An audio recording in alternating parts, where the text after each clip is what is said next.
खुद से जीतने वालों को मेरा सलाम। तैयारी तो शुरू कर दी, लेकिन अब रास्ता बहुत मुश्किल है। मैं कोशिश कर रहा हूँ, लेकिन अंदर से वो आवाज नहीं आती कि कुछ करना है। कभी छोटी कभी बड़ी रुकावटें आती हैं और मैं रुक जाता हूँ। ये होता है कमिटमेंट में दरार के कारण। मुसाशी कहते हैं, warrior stands on the edge of commitment. योद्धा कमिटमेंट की कगार पर खड़े होता है। वो बिना संकोच के, पूरी शक्ति से, पूरी एकाग्रता से लड़ने के लिए तैयार है, कमिटेड है, प्रतिबद्ध है। एज ऑफ कमिटमेंट का मतलब है कि युद्ध कितना भी दुष्कर हो, वो हारना तो जानता ही नहीं। या तो जीतेगा या अमर हो जाएगा। वो निसंकोच होकर युद्ध करने को प्रतिबद्ध है। इसे कहते हैं अनवेवरिंग कमिटमेंट। लक्ष्य के लिए अटूट प्रतिबद्धता कैसे पैदा होती है? हम मियामोटो मुसाशी के 6 नियम देखते हैं, लेकिन उससे पहले एक बेसिक सा सवाल, हमें मियामोटो मुसाशी से क्यों सीखना चाहिए? आज से 450 साल पहले जन्मे योद्धा, दार्शनिक और सामुराई मियामोटो मुसाशी को आज भी जापान का महानतम योद्धा माना जाता है। पिता की मृत्यु के बाद मां ने दूसरी शादी की तो 8 साल के मुसाशी को घर छोड़ना पड़ा। वे एक सामुराई सेंसे के पास जाकर युद्ध कला सीखने लगे। वे दिन ब दिन बेहतर होते जा रहे थे। वहां जलन के कारण एक 25 साल के योद्धा ने 13 साल के मुसाशी को इक्का लड़ाई के लिए चैलेंज किया। उस समय इक्का लड़ाई जानलेवा भी हो सकती थी, लेकिन 13 साल के छोटे से मुसाशी ने कुछ ही देर में मुकाबला खत्म कर दिया। फिर 15 साल की उम्र में वे अकेले देश भ्रमण पर निकल गए। जगह जगह टीचर्स से मिलकर अपनी कला को बेहतर करते रहे। फिर अचानक 5 सालों के लिए वे दुनिया से गायब हो गए और क्यूशो के पहाड़ों में अकेले अभ्यास करते रहे। फिर वापस आकर उन्होंने कई युद्ध जीते।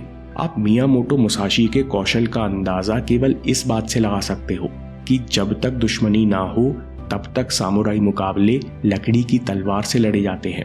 लेकिन मुसाशी इतने माहिर थे, उनके वार इतने सटीक थे कि वे लकड़ी के एक बार से मुकाबला और कभी कभी इंसान भी खत्म कर देते। 30 साल की उम्र में उन्होंने एक ही मुकाबले में 60 तलवारबाजों को अकेले हराया। वे पूरा जीवन अपराजित रहे, लेकिन अब तक मुसाशी का मन खून खराबे से भर चुका था।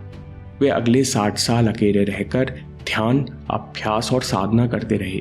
वे मार्शल आर्ट्स के द्वारा आत्मज्ञान पाना चाहते थे। 20 साल अकेले अभ्यास करने के बाद मुसाशी ने अपने प्रिय शिष्य के लिए कुछ नियम लिखे। मुसाशी के नियम बहुत डायरेक्ट और प्रैक्टिकल है, जो आपको अटूट प्रतिबद्धता यानी अनवेवरिंग कमिटमेंट और दृढ़ निश्चय, रिलेंटलेस डेडिकेशन की मनोदशा समझने में मदद करेंगे। सबसे पहला नियम मुसाशी कहते हैं, do nothing which is of no use. ऐसा कुछ भी मत करो जो अनुपयोगी हो। किताब की शुरुआत में मुसाशी अपने शिष्य से कहते हैं कि ना मेरे हाथों में बहुत ताकत है, ना ही मेरे पैर बहुत तेज चलते हैं, फिर भी मैं पूरा जीवन अपराजित रहा, क्योंकि मैंने केवल उसी चीज पर फोकस किया जो आवश्यक थी और बाकी सभी अनावश्यक चीजों को त्याग दिया। यही मेरा तरीका है। दोस्तों, एक लक्ष्य है और उस तक जाने का एक रास्ता है। इस रास्ते पर चलना ही हमारा कर्तव्य है। मुसाशी कहते हैं, अब जो भी चीज तुम्हें इस रास्ते से डिगाती है उसे हटाते जाओ और पूरा जीवन ऐसा करते रहो। जब तुम ऐसा कर जाओगे तब तुम्हें ज्ञात होगा कि मास्टरी के लिए तुम्हें कुछ पाने की कोशिश नहीं करना, केवल तुम्हें डिस्ट्रैक्शन हटाना है। दूसरी बात मुसाशी कहते हैं, seek nothing outside of yourself. सारे जवाब तुम्हारे फोकस में छिपे हैं। मुसाशी कहते हैं, तुम्हारे बाहर ऐसा कुछ भी नहीं है जो तुम्हें बेहतर, अमीर, समझदार और तेज बना सके।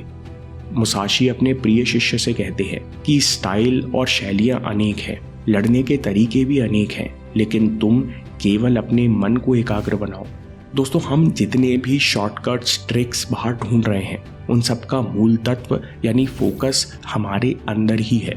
दोस्तों, हमारे साथ भी यही होता है। हमको लगता है कि ये वाली किताब अच्छी नहीं है, दूसरी लानी चाहिए। ये नोट्स अधूरे हैं, दूसरे ट्राई करते हैं। लेकिन दूसरे नोट से भी दिक्कत नहीं जाती, क्योंकि कोई किताब आपको बेहतरीन नहीं बना रही। आपके कंसंट्रेशन का क्या लेवल है, आप उसे कैसे पढ़ रहे हो, सिर्फ ये चीज आपको बेहतरीन बनाती है। चाहे वो पोमोडोरो टेक्निक हो या जर्नल राइटिंग या विजुअलाइजेशन, ये सारी चीजें आपको कंसंट्रेशन, इमेजिनेशन, विल पावर का बेहतर उपयोग करना सिखाती हैं, जिस कारण मास्टरी प्रकट होती है। इसलिए मुसाशी कहते हैं, लगातार ध्यान, कल्पना शक्ति और अलर्टनेस को बेहतर बनाओ। कमिटमेंट के लिए अगली बात मुसाशी कहते हैं, कभी दुखी होकर लॉन्ग टर्म डिसीजंस मत लो। जब आप नेगेटिव इमोशनल स्टेट में होते हो तब आप कंफर्ट जोन में चले जाते हो। उस समय आप जो भी डिसीजन लेते हो अपनी कमजोरियों को उनका आधार बनाकर लेते हो कि मैं तो इतना ही कर सकता हूँ, इससे ज्यादा करने की मेरे अंदर क्षमता नहीं। इसका मतलब है कि आप चिंता या डर में जो भी डिसीजन लेंगे वो आपकी काबिलियत से बहुत कम के होंगे। ये डिसीजंस कभी आपको चैलेंज नहीं कर पाएंगे, यानी आप कभी अपनी क्षमताओं को विकसित नहीं कर पाओगे। आपने देखा होगा जब आप बहुत समय तक नेगेटिव मेंटल स्टेट में होते हो आप तभी हार मानते हो, तभी आसान रास्ता चुनते हो। इसलिए जीवन के सबसे जरूरी डिसीजन लेते समय सचेत रहो कि कहीं मैं कमजोरी में या दुखी होकर फैसला तो नहीं कर रहा। मुसाशी का चौथा नियम है, do not seek pleasure for its own सेक। केवल मजे के लिए कुछ भी मत करो। कोई नई वेब सीरीज आई, मार्वल डीसी का ट्रेलर आया और हम उसे देखने के लिए बेचैन हो गए क्योंकि हम भूल गए कि असल में मायने क्या रखता है। दोस्त के हाथ में नया मोबाइल देखा, साथ में कोई फ्रेंड देखी तो हम भी कल्पना में खो गए क्योंकि मन की आदत हो गई है केवल मजे के पीछे भागने की। मुसाशी कहते हैं कि ऐसा मन बहुत कमजोर होता है। छोटे छोटे मजे के लिए इधर उधर भटकने वाला मन बहुत जल्दी थकता है और कमजोर महसूस करता है। मन इस थकान में कभी एक बड़े लक्ष्य के लिए कमिट नहीं कर सकता और आपको हमेशा लगता रहेगा कि ये सब तो मैं कर रहा हूं, लेकिन फिर भी कुछ कमी है, अंदर कुछ अधूरापन है। इसलिए मेडिटेशंस में मार्कस ऑरेलियस कहते हैं, हर दिन खुद से पूछो, क्या मेरा जन्म छोटे छोटे मजे के पीछे भागने के लिए हुआ है? क्या मैं अपनी पूरी जिंदगी बस यूं ही कमा दूं या किसी एक उद्देश्य के प्रति अपनी ऊर्जा केंद्रित करूं? चाहे वो पेंटिंग करना हो, पढ़ना या मार्शल आर्ट्स करना। जब हम किसी एक सार्थक अभ्यास पर या किसी एक लक्ष्य पर ध्यान केंद्रित करते हैं तो मन शांत हो जाता है और वहीं आनंद महसूस होने लगता है। मजे से गहरा अनुभव है खुशी और खुशी से गहरा अनुभव है आनंद। गहरा अनुभव मन को शांति और संतुष्टि से भरता है। ऐसा मन ही हार जीत की चिंता छोड़कर लक्ष्य के लिए प्रतिबद्ध हो सकता है। इसलिए अगली बार कुछ करने जाओ तो खुद से पूछो, क्या मैं सिर्फ मजे के लिए कर रहा हूं? इस काम के पीछे सार्थक उद्देश्य क्या है? फिर उस उद्देश्य पे और उस अभ्यास पे ध्यान लगाओ। जब मन शांत होगा तो अपने आप बाकी सारी उलझनें दूर हो जाएंगी। रिलेंटलेस डेडिकेशन के लिए मुसाशी अगला नियम कहते हैं, तुम वैसा ही लड़ सकते हो जैसा तुम अभ्यास करते हो।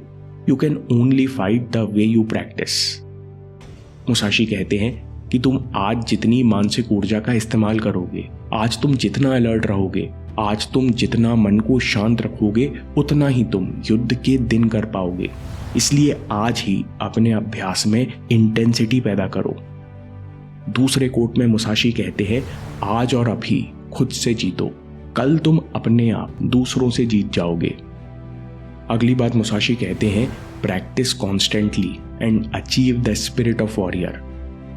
मुसाशी कहते हैं कि निरंतर अभ्यास करते करते वॉरियर की भावना से जुड़ो। मुसाशी आगे कहते हैं कि योद्धा की नकल मत करो, बल्कि योद्धा के आंतरिक लक्ष्य को समझो। एक बार वो समझ गए तो हमेशा योद्धा की भावना से जुड़े रहोगे और योद्धा बन जाओगे। एक सच्चा योद्धा क्या चाहता है?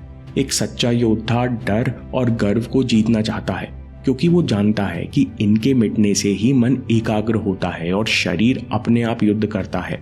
योद्धा का लक्ष्य हमेशा खुद को जीतना होता है, इसलिए वो हर दिन निरंतर अभ्यास करता है। दोस्तों, उसी तरह आपको विराट कोहली का डेली रूटीन या डाइट प्लान से ज्यादा उसका माइंडसेट समझने की जरूरत है कि वो किस तीव्र भावना से, किस इंटेंशन से प्रैक्टिस करते हैं। एक इंटरव्यू में विराट कोहली कहते हैं कि अगर मैं फील्ड पर 1% भी बेहतर कर सकता हूँ, फिट रहने की वजह से एक कैच भी ज्यादा पकड़ सकता हूँ, तो उसके लिए मैं 365 दिन कष्ट सहन करने के लिए तैयार हूँ। और ये सब करके मैं खुश हूँ, क्योंकि मैं अपने देश के लिए, अपनी टीम के लिए कोई कसर नहीं छोड़ना चाहता। ये मेरा कमिटमेंट है। दोस्तों, आपके लिए 1% बेहतर होना कितना मायने रखता है?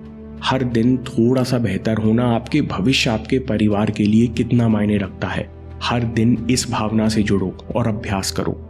इसलिए मुसाशी कहते हैं, practice constantly and achieve the spirit of the warrior. Summary में पहला point, do nothing which is of no use. ऐसा कुछ भी मत करो जो अनुपयोगी हो। मास्टरी के लिए तुम्हें कुछ पाने की कोशिश नहीं करनी, केवल तुम्हें डिस्ट्रैक्ट होना छोड़ना है। दूसरी बात मुसाशी कहते हैं, seek nothing outside of your self. सारे जवाब तुम्हारे फोकस में छुपे हैं। तुम्हारे बाहर ऐसा कुछ भी नहीं है जो तुम्हें ताकत, अमीर, समझदार या तेज बना सके। तुम केवल अपने मन को एकाग्र बनाओ। तुम जितने भी शॉर्टकट ट्रिक्स और स्टाइल्स बाहर ढूंढ रहे हो, उन सब का मूल तत्व यानी फोकस तुम्हारे अंदर ही है। तीसरी बात, कभी दुखी होकर लॉन्ग टर्म डिसीजंस मत लो। जब हम कंफर्ट जोन में चले जाते हैं और वहां से डिसीजंस लेते हैं तो हमारी क्षमताएं कभी विकसित नहीं हो पाती। अगली बात, do not seek pleasure for its own सेक। केवल मजे के लिए कुछ भी मत करो। छोटे छोटे मजे के लिए भटकने वाला मन थक जाता है। थकान में कभी एक बड़े लक्ष्य पर कमिट नहीं कर पाता, जिस कारण हमेशा लगता है कि कुछ अधूरापन है, कुछ कमी है। अगली बात, तुम वैसा ही लड़ सकते हो जैसा तुम अभ्यास करते हो। You can only fight the way you practice. आज तुम जितनी मानसिक ऊर्जा का इस्तेमाल करोगे, आज तुम जितना अलर्ट रहोगे, उतना ही तुम युद्ध के दिन कर पाओगे। इसलिए आज ही अपने अभ्यास में इंटेंसिटी पैदा करो। आखिरी बात मुसाशी कहते हैं, practice constantly and achieve the spirit of the warrior. योद्धा की नकल मत करो, बल्कि योद्धा के आंतरिक लक्ष्य को समझो। योद्धा हमेशा अपने अभ्यास के द्वारा गर्व और डर को मिटाना चाहता है। वो हमेशा खुद से जीतना चाहता है। दोस्तों, आपके लिए हर दिन 1% बेहतर होना आपके परिवार और आपके भविष्य के लिए कितना मायने रखता है, इस भावना से जुड़ो और अभ्यास करो। दोस्तों, अगर आपको ये वीडियो पसंद आया तो आइडेंटिटी शिफ्ट मेथड पर अगला वीडियो देखिए। हम लोग बदलना तो चाहते हैं, पर हम खुद को हमेशा अतीत से नेगेटिव कहानी सुनाते हैं। बदलने का एक और रास्ता है, शक्तिशाली भविष्य से अपने आप को नई कहानी सुनाना शुरू करो, जिससे आपकी आइडेंटिटी बदल जाए। इसे कहते हैं 100% कमिटमेंट रूल। इस पर अगला वीडियो देखिए या बात के लिए सेव कर लीजिए, क्योंकि आपके समय से कोई वीडियो, कोई ऐप, कोई न्यूज़ कीमती नहीं है। मैं काम के किस्से लाता रहूंगा। हिम्मत, हरकत, होशियारी, हम जीतेंगे।